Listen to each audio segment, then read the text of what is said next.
Well, good afternoon, everybody. It's difficult to be the last speaker at the end of a long day.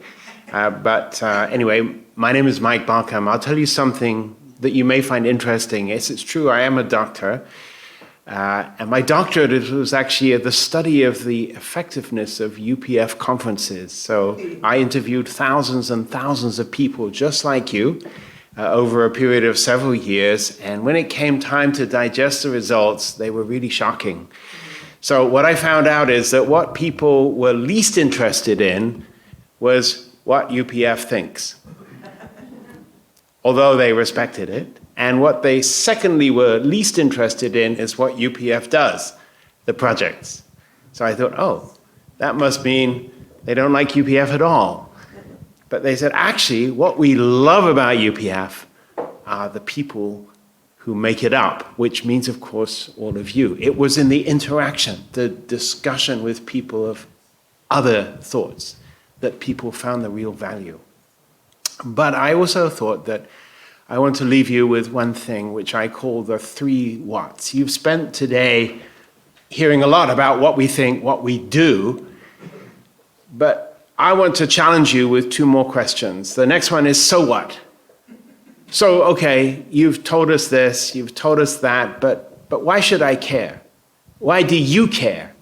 I hope you've heard or thought something about that. It's true, as our online speaker said, our world is in crisis, our continent is in crisis, UPF in Russia is in crisis. We have a very large UPF in Russia, and they're in an extremely difficult situation. It's actually against the law to say anything against the current direction of that country. And UPF in Ukraine is in crisis as well, where equally it's against the law, though we have many Russian, Ukrainian families. It's a terrible situation. You may not know, but we've been conducting a campaign to raise money to support refugees, refugee families. So far, we've raised almost $1 million from generous donations from people like you. We're helping directly 200 families to resettle them around Europe, but we've also helped many thousands of other refugees who've passed through our peace embassies in Chisinau, in Moldova, in Warsaw, in Bucharest, and in all the countries all around. I wish we could do more here in the UK, quite honestly, but we'd like to do that. Which leaves me with my last question. Now what? Okay, now what do we do? And the answer is really simple. And I want to share with you something that Mother Moon, our founder, said to me just 3 weeks ago. She said, you know, I am hoping for more from the UK. You are such a blessed country. You know, we are at peace. We have a peaceful, pluralistic society where we can have meetings like this. But she said, you know, I'm really hoping that Britain will take its God-given responsibility. And what is that?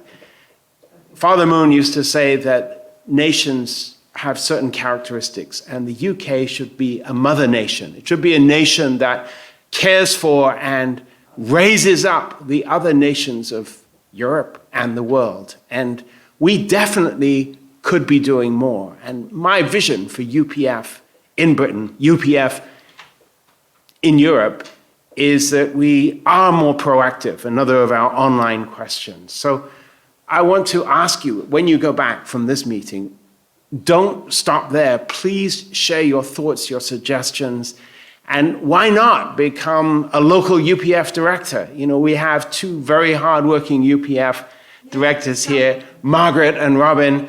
You know, I've known Margaret for 40 years. She hasn't changed a bit. But there's only 1 Margaret. We need 10 Margarets, 10 Robins. And there's 40 people in the room. So there's room for you to become one of the new leaders and directors of UPF work. We need you to join this task. We need your ideas.